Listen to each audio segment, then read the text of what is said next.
स्वामी जी, अगर आप कह रहे हैं कि शास्त्र के हिसाब से चलना चाहिए, तो दूसरे धर्मों के भी तो शास्त्र हैं, वो अपने हिसाब से चलेंगे। हाँ तो चले ना, कहाँ मना कर रहे हैं हम? कहाँ मना कर रहे हैं? बिल्कुल हम यही चाहते हैं कि वो भी अपने शास्त्र के अनुसार चलें। क्यों नहीं अपने शास्त्र के अनुसार चलते हैं? उनके शास्त्र में लिखा रहा है कि सबसे उत्तम निवास वो है जहाँ पर पूरी तरह से इस्लाम हो। तो पूरी तरह से जहाँ इस्लाम है वहाँ क्यों नहीं चले जाते हैं? बताओ, हमारे बीच में क्यों रह रहे हैं वो? यही तो सवाल है। वो पूरी तरह से अपने धर्म का पालन करें, इसी के लिए 57 देश बना लिए उन्होंने। नहीं, लेकिन देश तो और अपने चले जाएं वहां पे पालन करें। और वक्फ बोर्ड के नाम पे जहां पे नहीं है वहां चले जाएं और जमीनों को एनक्रोच कर लें। क्या चीज? वक्फ बोर्ड के नाम पे जमीनें भाई हमारा वही कहना है कि उनको ऐसे जहां पर उनके धर्म के अनुसार का वातावरण नहीं, उनको क्यों रहना चाहिए? विशेष करके तब जब धर्म के नाम पे उन्होंने हमारे देश का एक टुकड़ा बांट लिया। तो फिर वो दारुल हरम वाला जो कॉन्सेप्ट है वो फिर उसका क्या? वही हम कह रहे हैं कि उनको अपने धर्म के अनुसार रहने की छूट है, लेकिन वो अपने वातावरण में जाके करें। वो हमारे वातावरण में हमको रहने दे। प्रेम कुमार जी को लाता हूं मैं इसमें। प्रेम कुमार जी। शंकराचार्य जी ने कई हेडलाइंस दिए हैं आज की बातचीत में। गो हत्या क्या है? गो हत्या पर आप कह रहे हैं बलि देना, किसी को मांस के हिसाब से, खाने के हिसाब से पशु की हत्या करना, गाय की हत्या करना, गाय के संदर्भ में गो हत्या, सिर्फ यही गो हत्या है क्या? भूखे गौशालाओं में मरती हुई गायें ये गो हत्या नहीं है? इसके लिए कभी आपने कभी कोई आवाज़ नहीं? क्यों गाय गौशालाएं में गायों की हत्या, मौत, वो हत्या मैं मानता हूँ, लेकिन वो गो हत्या नहीं है क्या? उस पर भी तो कोई दृष्टि होनी चाहिए। मैं एक और सवाल रखता हूँ, मेरी आवाज़ में थोड़ी तलखी आ रही है, मैं क्षमा मांगता हूँ, लेकिन और भी बात आ रही है। नहीं, जिस जैसे आपके मन में भाव है वैसे ही व्यक्त करिए, हम इसका स्वागत करते हैं। ठीक है मैं धन्यवाद। एक साथ साथ और भी बातें हैं भाई। कश्मीर में पंडित विस्थापित हुए ना, कितने लोगों को बसाया गया, कितने पंडितों को बसाया गया, और इसके लिए किया क्या? एक हिंदू धर्म के शंकराचार्य के नाते हिंदू पंडितों को वहां बसाने में क्या किया गया? आपका क्या योगदान रहा? सरकार को जवाबदेह बनाने के लिए आपने क्या किया? ये तो सवाल हम आपके सामने रखते हैं। सबसे ज़्यादा गायें कौन पाल रहा है? हमारी गौशालाएं पाल रही हैं। हमको इस बात का गर्व है। और आप ये मत कहिए कि व्यक्तिगत मेरे नाम से कितनी संपत्ति है, वही संपत्ति मेरी है। हिंदू धर्म का जहाँ जहाँ जो कुछ भी अवस्थापन है वो सब हमारा है, शंकराचार्य होने के नाते। जितनी गौशालाएं हैं वो सब हमारी हैं, और हम वहाँ पर गौओं की रक्षा कर रहे हैं। जो गौएं मरी हैं, जिसकी रिपोर्टिंग आपके पत्रकारों ने की है, 99% वो गौशालाएं हैं जिनमें सरकारी अनुदान आ रहा है। उन गौशालाओं में गाय की हालत खराब हुई जब आपने कहा कि हम इस गौशाला में अनुदान करेंगे। अनुदान का जो पैसा है वो भ्रष्टाचार की भेंट चढ़ गया और गाय मर गई। आप निकाल लीजिए, सारी रिपोर्टिंग निकाल लीजिए। कौन दोषी है आपके हिसाब से, और कौन ज्यादा दोषी? हम ये कह रहे हैं कि आप हमसे ये पूछ रहे हैं कि नाग अच्छा कि सांप अच्छा, बताइए। आप ऐसा फंसा रहे हैं कि किसी का भी नाम ले दें और हमको काट ले। ये दोनों तरफ हम कह रहे हैं ना, 78 साल से ये पीड़ा हमारी किसी ने वो कह रहे हैं कि नाग अच्छा या सांप अच्छा पूछने के पीछे एक कारण है। अब निजेश जी क्या कारण है? हाँ, क्या कारण? अभी आप सर्वाधिक प्रतिष्ठित पद पर हैं आप, लेकिन संन्यास धर्म करने से पहले, स्वीकार करने से पहले आपका एक पार्टी से संबंध रहा। तो शायद नहीं, हमारा किसी पार्टी से कोई संबंध नहीं रहा। शायद आपने छात्र संघ का चुनाव, हाँ वो ठीक है, वो छात्र संघ का चुनाव लड़ा आपने संपूर्ण संस्कृत विश्वविद्यालय में। एक पार्टी से, मतलब एक पार्टी की छात्र इकाई के उससे टिकट से लड़ा था। तो ये एक कारण है। एक स्पष्ट बोलिए, आप क्या कहना चाह रहे हैं कि मतलब उस समय, आज मैं, स्वामी जी हमारे लिए बहुत ही सम्मानित हैं, लेकिन एक समय जब छात्र जीवन में थे तो उस समय NSVI की टिकट पर आप वहाँ पर छात्र संघ के, देखिए ये कितना बड़ा झूठ, इतना बड़ा विद्वान पत्रकार बोल रहा है। नहीं, कितना बड़ा झूठ बोल रहा है ये पत्रकार। अच्छा, ये RSS नहीं, आप हमको प्रमाण दो कि हम NSVI से कैंडिडेट थे। एक संघ के हैं, छात्र संघ के हैं, लेकिन झूठ बोल रहे हैं। नहीं, छात्र संघ के झूठ बोल रहे हैं। तो ये भी अच्छी बात है कि अगर ये बात कहीं विमर्श में थी हम NSVI और आपने से सामने रखा, कब कैंडिडेट, तो ये भी अच्छी बात। नहीं, छात्र संघ के नहीं, हम झूठ नहीं स्वीकार कर सकते। छात्र संघ का अध्यक्ष का चुनाव लड़े थे। एक सेकंड, आपने कहा कि NSVI के कैंडिडेट हम कब रहे, ये प्रमाणित करें। छात्र संघ के अध्यक्ष का नहीं तो माफी मांगे झूठ फैलाने के लिए। छात्र संघ IT सेल का काम कर रहे हैं। गलत बात है ये।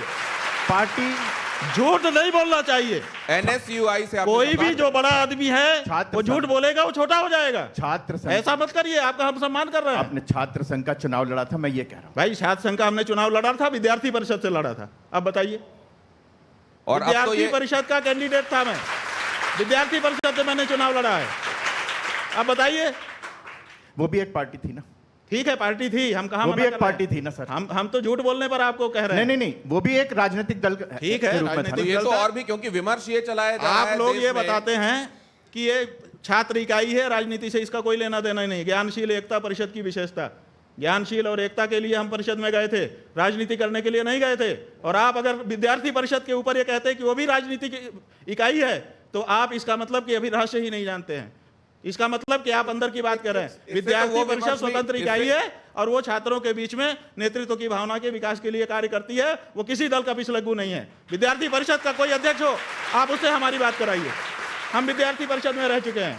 आप हमारे ऊपर ये आरोप लगाएं कि आरोप नहीं है। हम पार्टी आज है, एक बहुत गलत, बड़ा- हम राजनीतिक पार्टी नहीं है। स्वामी जी, वो दिनेश जी, आरोप दिनेश नहीं जी, एक लगा छोटी रहे। सी बात, उन्होंने आज एक बहुत बड़ी सामने साफ बात आ गई कि जो एक विभ्रम फैलाया जा रहा था, स्वामी जी के मुख से स्वयं ये बात सामने आई कि वो किसी राजनीतिक पार्टी और खासतौर से एनएसयूआई के टिकट पे नहीं लड़े। ये बहुत बड़ी सच्चाई सामने आई क्योंकि है। ऐसा क्योंकि आपके ऐसा बारे में आपके बारे में विमर्श फैलाया जा रहा जा रहा था, इसलिए उन्होंने ये बात रखी। स्वामी जी, तो इससे उनसे नाराज मत होइए। ये अच्छा हुआ कि ये बात सामने आ वही गई और हम कह रहे जवाब हैं ना आ कि झूठ भी बहुत कुछ फैलाया गया है।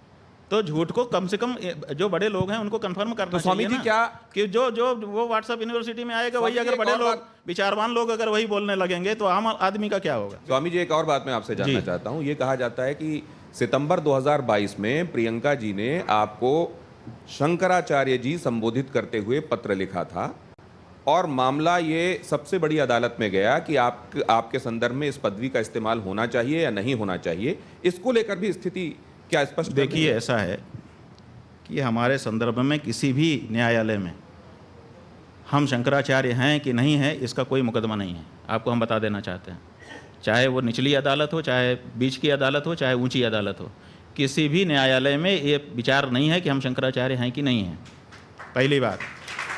दूसरी बात, हमारे गुरुजी ने एक मुकदमा एक व्यक्ति के खिलाफ किया था जो अपने आप को शंकराचार्य कह रहा था। तो उन्होंने कहा कि इसको रोक दिया जाए कि ये अपने आप को शंकराचार्य ना कहे, निषेधाज्ञा का वाद कहते हैं इसको। तो वो निषेधाज्ञा का वाद चला, कई वर्ष लगे उसमें, सन 1989 से लेकर के वो चलता रहा और वो अलग अलग स्तर पर निर्णित होते हुए, और जिनके खिलाफ वो मुकदमा हमारे गुरुजी महाराज ने किया था उनको बार बार रोके जाते हुए कि इनको रोक दिया जाए, रोक दिया जाए, रोक दिया जाए। अब वो सुप्रीम कोर्ट में आया हुआ है। उसको गुरुजी हमारे लड़ रहे थे क्योंकि हमारे गुरुजी शंकराचार्य हैं कि नहीं, इस पर विवाद नहीं था। हमारे गुरुजी ने कहा कि मैं शंकराचार्य हूँ, इनको रोक दिया जाए, उस पर वो मुकदमा चला था और वो अभी सुप्रीम कोर्ट में चल रहा था। उसको लिंगर ऑन टैक्टिस की जा रही है क्योंकि जो प्रतिपक्षी थे हमारे गुरुजी के सामने, वो सिद्ध हो गया कि वो सन्यासी नहीं है। जहाँ तक प्रियंका गांधी के पत्र की है, तो जब हमको शंकराचार्य पद पर अधिष्ठित किया गया तो देश के बहुत बड़े बड़े लोगों ने और हमारे जो सामान्य भक्त लोग हैं उन सब ने अपने अपने ढंग से, बहुत सारे लोग, लाखों लोग वहाँ इकट्ठा हुए। उसके बाद हजारों लोगों ने पार्टिसिपेट किया, सैकड़ों लोगों ने पत्र लिखे, व्हाट्सएप आदि से सूचनाएं दी, बधाई दी, ये दिया, वो दिया, प्रणाम कहा। उसी में कुछ बड़े लोगों ने पत्र भी लिखे। उसमें आनंदीबेन पटेल ने भी पत्र लिखा, जो राज्यपाल हैं उत्तर प्रदेश की, और यही संबोधन के साथ लिखा। हाँ जी, उन्होंने कहा कि ज्योतिषपीठ के शंकराचार्य के रूप में प्रतिष्ठित होने पर आपको हम अभिनंदन कर रहे हैं। अनसुईया उइके जो छत्तीसगढ़ की राज्यपाल थी, उन्होंने भी पत्र लिखा। मध्य प्रदेश के शिवराज सिंह और उनके मंत्रिमंडल के कई मंत्री वहाँ उपस्थित ही रहे। जो केंद्रीय मंत्री थे प्रहलाद पटेल जी, वो वहाँ उपस्थित ही रहे, उन्होंने अपना व्याख्यान दिया, उसकी रिकॉर्डिंग पड़ी हुई है। तो ऐसी परिस्थिति में सारे ही लोग कर रहे थे। उसी में प्रियंका गांधी का भी पत्र गया। ये तो प्रियंका गांधी के पत्र जाने मात्र से हम अगर शंकराचार्य हो गए होते या प्रियंका गांधी शंकराचार्य बना सकती है, ऐसी उसकी मतलब परिस्थिति है, तो बात अलग है। अगर वो बना सकती है एक पार्टी की नेता होने के नाते, तो ये राज्यपाल लोग नहीं बना सकते, मुख्यमंत्री और केंद्रीय मंत्री नहीं बना सकते। ये प्रश्न ये लोग क्यों गए हमारे पास और इन्होंने नहीं बनाया क्या? तो ये जो है केवल एक प्रियंका गांधी का पत्र निकाल करके उतने मंच में से और उसको कोई दिखाए और उसको आप लोग फिर लगातार पब्लिश करें, इसीलिए तो 10 करोड़ का मानहानि का दावा हमने हाई कोर्ट में किया है। अब उसमें सबको जवाब देना पड़ेगा। तो ये जो लोग हैं जो आप जानबूझ करके, जब कई पत्र हैं तो एक ही पत्र को क्यों दिखाया जा रहा है और उसी पत्र को क्यों हाईलाइट किया स्वामी जा जी, रहा है? क्या ये आपके गुरु भाई हैं जिन्होंने ये बात कही? जरा इसको देखेंगे और बताएंगे क्या कि क्या ये सच में आपके गुरु भाई हैं और ये जो बातें कह रहे हैं उसमें तथ्य है या नहीं? दिखाएंगे क्या प्लीज आप? अरे अमुक्तेश्वरांध्रों की लोगों को मार रही है, किडनैप कर रही है, राम भगवान की प्रतिष्ठा के ऊपर आपत्ति उठा देते हैं, सन्यासी बनकर शादियों में चले जाता है, झूठ बोल देते हैं। केदारनाथ जी का 228 गोल्ड क्या गायब हो गया। अरे भाई, अमुक्तेश्वरांध्र को पीतल क्या होता है, सोना क्या होता है, ये भी पता नहीं, क्योंकि ये भी एक डुप्लीकेट है ना। उसमें आएंगे, उसमें चिट्ठा खोलेंगे। अभी असली चिट्ठा खोला तो बहुत समस्या हो जाएगा। देखिए, ये है वो। हाँ ठीक है, ये देखिए, हमारे गुरुजी ने लाखों लोगों को दीक्षा दी अपने जीवन काल में, क्योंकि उनका जीवन काल बहुत लंबा रहा। 1940 से वो महात्मा हो गए थे और उनके शिष्य बनने लगे थे। आप समझिए कितना लंबा। उनका 80 साल से अधिक का सन्यासी जीवन था और आरंभ काल से ही उनके प्रति लोगों का आकर्षण था। लाखों लोगों को उन्होंने दीक्षित किया। कौन उनका शिष्य है, कौन शिष्य नहीं है, वो अलग बात है। लेकिन हमारे यहाँ ये सन्यास में नियम है कि गुरु जिसको ये दंड है, देखिए, ये दंड जिसको अपने हाथ से पकड़ाता है वो उसका दंडी सन्यासी शिष्य माना जाता है। और ये हमारे गुरुजी के 3 ही शिष्य थे। एक का अब देह छूट चुका है, 2 हम लोग हैं, एक द्वारका के शंकराचार्य जी हैं, एक हम हैं। इनके अलावा किसी को महाराज श्री ने अपने हाथ से दंड नहीं दिया, इसलिए उनका कोई दंडी सन्यासी शिष्य नहीं। तो ये व्यक्ति जो है गुरुजी का दंडी सन्यासी शिष्य नहीं है, एक बात। दूसरे, वो कह रहा है कि ये लोगों को मार रहे हैं। आप बताइए, मार रहे हैं तो कभी तो कोई रिपोर्ट करता? आप लोग पत्रकार हैं, कहीं तो आता कि भाई इन्होंने हत्या कर दी? कहीं किसी थाने में तो दर्ज होता हमारे खिलाफ कि इन्होंने हत्या की है? वो नहीं दिखा रहा है। फिर कह रहा है ये किडनैप कर रहे हैं लोगों को। किडनैपिंग का कोई केस हमारे खिलाफ अभी तक उसने दिखाया नहीं। फिर वो कह रहा है कि सोने पीतल का इनको भेद नहीं है। और फिर उसी वक्तव्य में, अभी जो आपने नहीं दिखाया, हमको दिखाया गया है, उसी में कह रहा है कि इन्होंने सोना गायब कर दिया। आपने सोना गायब कर दिया? हाँ, माने मठ का सोना गायब कर दिया।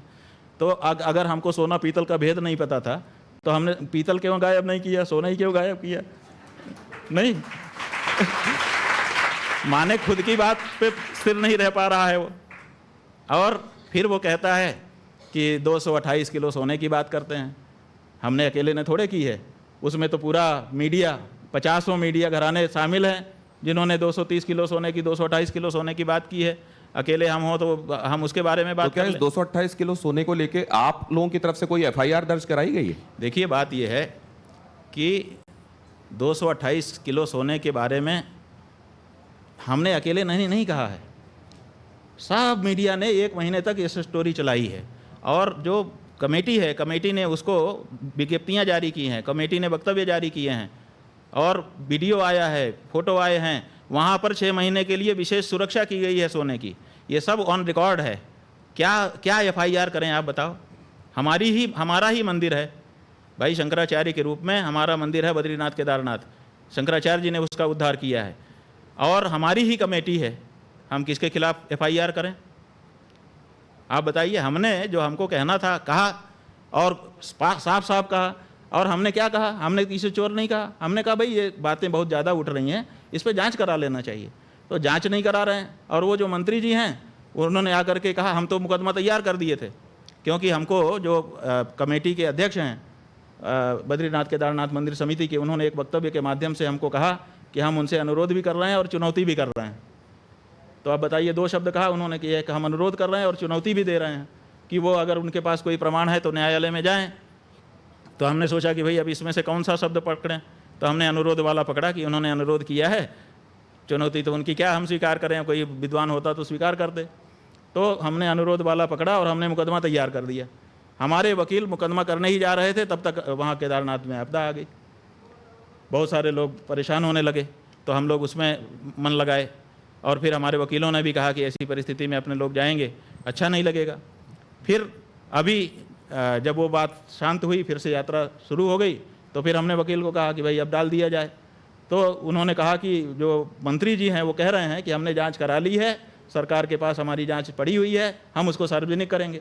तो अब हम प्रतीक्षा कर रहे हैं कि वो अपने जांच की रिपोर्ट सार्वजनिक करें, उसका अध्ययन करके तब हम करेंगे, जो कुछ करना होगा हम करेंगे। कि इस मानहानि वाले संदर्भ में कोर्ट का रिमार्क जो ये आया कि साधु संत तो मान अपमान से सम्मान निरादर आदर ही सब संत सुखी विचरंत मही वाला जो भाव था, उसको आपने कैसे देखा? वो कहते हैं कि साधु संतों का क्या मान क्या अपमान। तो सवाल ये है कि जो लोग कानून बना रहे थे मानहानि के, क्या वो लोग आपसे कम जानकार थे कानून के? उसी समय क्यों उसी में एक क्लाज नहीं जोड़ दिया गया कि साधु संतों के लिए ये कानून लागू नहीं होगा, क्योंकि वो तो मान अपमान से परे हैं। एक सन्यासी अपने मान अपमान से ऊपर है, हमारा पीठ मान अपमान से ऊपर नहीं है। हमारे पीठ की गरिमा की रक्षा वो हमारा कर्तव्य है और किसी भी हिंदू का कर्तव्य है।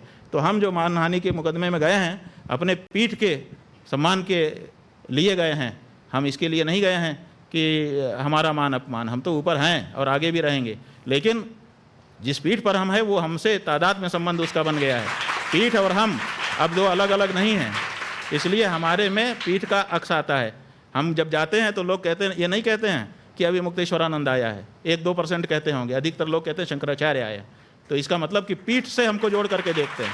तो पीठ के महात्म्य की रक्षा करना, उसकी महिमा गरिमा की रक्षा करना जो पूर्व आचार्यों ने की है, वो हमारा कर्तव्य है और उसके लिए हम गए हैं। ये बात न्यायाधीश महोदय को समझनी पड़ेगी और ऐसी टिप्पणियों से बचना होगा। हम उनसे अनुरोध करना चाहेंगे आपके माध्यम से कि उनको जो टिप्पणी करना हो हम बिल्कुल रोक नहीं लगाएंगे, लेकिन वो सब लिख दें, लिखित में दें, ताकि हम उसके लिए जवाब कर सकें।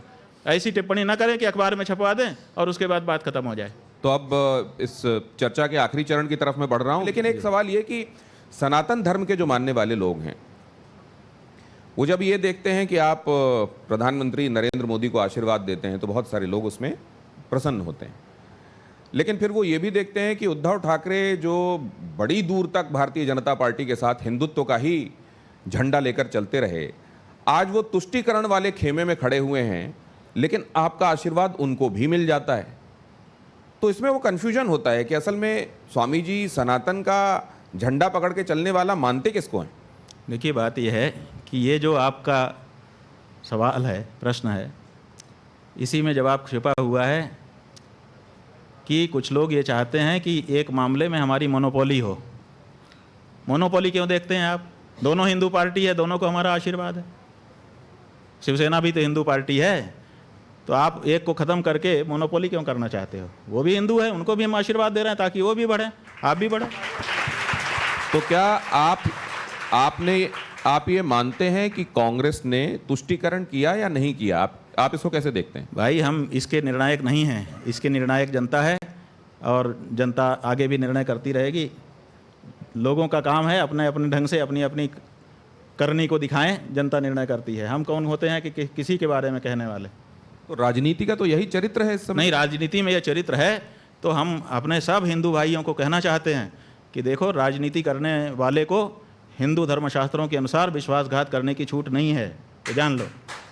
ये मत कहो कि हम राजनीति में हैं इसलिए हमको तो ये छूट है। विश्वासघात तो फिर भी पाप ही होता है, दोषी होता है, इसलिए वो उसकी प्रिविलेज नहीं ले सकते आप। तो अगर कोई एक व्यक्ति किसी एक पार्टी में नेता है और उसको ये लग रहा है कि पार्टी अब सिद्धांतों के अनुरूप नहीं, अरे तो 5 साल प्रतीक्षा करो ना, फिर नए चुनाव में नई पार्टी में जा करके लड़ लो। तुम आए थे बिना सोचे विचारे आ गए थे, आंख बंद करके, नींद में आ गए थे कि नशे में आ गए थे पार्टी में? जिस समय चुनाव लड़ रहे थे उस समय सब ठीक था और बाद में अचानक तुमको लगता है कि ये पार्टी ठीक नहीं है, इसके विचार ठीक नहीं है, अब वो जिसका हमने विरोध किया वो पार्टी ठीक हो गई। अगर वो भी ठीक हो गई, तुम्हारे मन में कोई बात आ गई, अंदर जाने पर तुमने देख लिया, मान लो, तो कम से कम जब जिसके साथ आए हो अगले स्टेशन तक तो ट्रेन में ही रहोगे कि बीच में कूद जाओगे? मैं एक बात बहुत स्पष्ट कहना चाहता हूं कि बड़े इंटरव्यूज़ मैंने लिए हैं और उसमें बड़े चुभने वाले सवाल भी पूछे हैं, ऐसा भी पूछा है जो लोगों को असहज कर देता है। लेकिन जितनी स्पष्ट तरीके से, जितने एक्सप्लिसिट तरीके से बातों को स्वामी जी रखते हैं, बिना लाग लपेट के रखते हैं, बगैर घुमाए फिराए रखते हैं, ये मैंने बहुत कम देखा है और इसके लिए साधुवाद स्वामी जी। अब ये आपके पास दो, ये जिसमें एक में यस लिखा हुआ है और एक में नो लिखा हुआ है। वैसे तो ये टेबल टेनिस हाँ ना के लिखते तो अच्छा होता, हम अंग्रेजी में जवाब हम देंगे। शंकराचार्य जी, मुझे मालूम है कि आपको यस या नो के बारे में बहुत अच्छे से चीजें पता है और इन सवालों के संदर्भ में तो बहुत ही अच्छे से पता है। वैसे तो मेरा काला तो जो ये है, अनुरोध ये काला जो है ये ना होगा और लाल जो है हाँ होगा। काला ना होगा और लाल हाँ होगा। यस नो मैं नहीं दिखाऊंगा, अंग्रेजी शायद में ये हम आंग्ल भाषा की वजह से। अगर ये हिंदी में लिखा होता तो स्वामी जी उसको हाँ या ना के तौर पे दिखाते। ये मुझे मंजूर है जी। क्योंकि टाइम्स नाउ नवभारत है, ये हिंदी का चैनल है। बिल्कुल ठीक है अगर आप यस या नो की जगह हाँ या ना में जवाब देना चाहते हैं।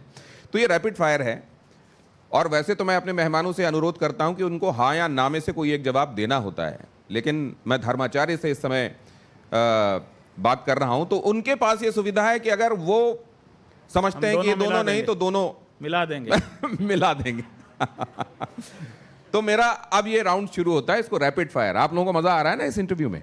ये है रैपिड फायर राउंड। इसमें जल्दी जल्दी सवाल पूछे जाते हैं और जल्दी जल्दी उसका उत्तर इसलिए यस या नो में आता है। पहला तो ये है सोचने का मौका ना हो, ताकि सोचने का मौका सही ना। अंदर जो है वही निकले, ये मतलब। तो पहला सवाल इसमें यह है कि अयोध्या में राम मंदिर बना है, यह सही है या गलत है? अयोध्या में राम मंदिर बना है, यह सही है। मोदी सरकार में हिंदू गर्व से भरा हुआ है, यस या नो? हिंदुओं पर खतरा इस्लामिक कट्टरपंथ से है। रोहिंग्या बांग्लादेशियों को देश से बाहर करना चाहिए। क्या जाति की राजनीति सनातनियों को जोड़ेगी? क्या जाति की राजनीति सनातनियों को जोड़ेगी? अब यहां पे ये रैपिड फायर समाप्त हुआ यस या नो के तौर पर। अब केवल दो नाम हैं, एक है राहुल गांधी और एक है नरेंद्र मोदी। स्वामी जी राहुल गांधी का नाम उसमें ठीक समझते हैं या नरेंद्र मोदी का नाम ठीक समझते हैं? अब ये उनसे अनुरोध है, सनातन संस्कृति के रक्षक कौन? वो कह रहे हैं इन दोनों का ही नाम इसके संदर्भ में वो नहीं लेंगे। आतंकवाद से बेहतर मुकाबला कौन कर सकता है, नरेंद्र मोदी या राहुल गांधी? अब इसमें कैसे हम हाँ ना कहेंगे? ये तो आपको अच्छा, नाम लेना है, नाम इसमें। लेना है। हाँ नाम लेना है। देखिए 10 साल से आतंकवाद के बारे में नरेंद्र मोदी प्रयास कर रहे हैं और कहीं ना कहीं तो अंकुश तो लगाया ही हुआ है। तो नरेंद्र मोदी नाम ले रहे हैं आप? माने ये परखे जा चुके हैं, अभी उनकी परख नहीं है। नरेंद्र मोदी नाम लिया है लेकिन ये परखे जा चुके हैं इसलिए नाम लिया है। चलिए, सच्चा शिव भक्त कौन, नरेंद्र मोदी या राहुल गांधी? भैया दोनों राजनीतिक हैं। शिव भक्त तो जो होगा, देखिए शिव भक्त का पहचान क्या है? शिव भक्त की पहचान यह है कि भगवान शिव का अभिषेक गाय के दूध से होता है। भगवान शिव की जो ध्वजा है उसके ऊपर बैल का चिन्ह बना हुआ है, वृषभ ध्वज। तो जो गाय की हत्या रोके वो शिव भक्त है, उसके अलावा सब दिखावा है। राष्ट्र, अर्थ और धर्म के लिए किसकी नीति ज्यादा कारगर है, राहुल गांधी या नरेंद्र मोदी? देखिए एक की पहचान हुई है, दूसरे की अभी हुई ही नहीं है, हम कैसे बोल दें? दोनों के परख होने के बाद ही ऐसे प्रश्न का जवाब दिया जा सकता है। 2029 में अगला प्रधानमंत्री कौन, राहुल गांधी या नरेंद्र मोदी? जिसको देश की जनता चाहेगी। तो जिस युक्ति युक्त बात करने के लिए अभी मुक्तेश्वर आनंद जी, शंकराचार्य जी जाने जाते हैं, उसी तरीके से उन्होंने इन सवालों का जवाब दिया, समय निकाला, हमसे बातचीत की और बड़ा दिल रख। बहुत बहुत धन्यवाद करता हूं आपका स्वामी जी, आपने कर सामने आपने बातचीत की, बगैर किसी लाग लपेट के बातचीत की। मैं बहुत प्रभावित हुआ हूं इस बात से। इन्होंने हमारे मन को जीत लिया।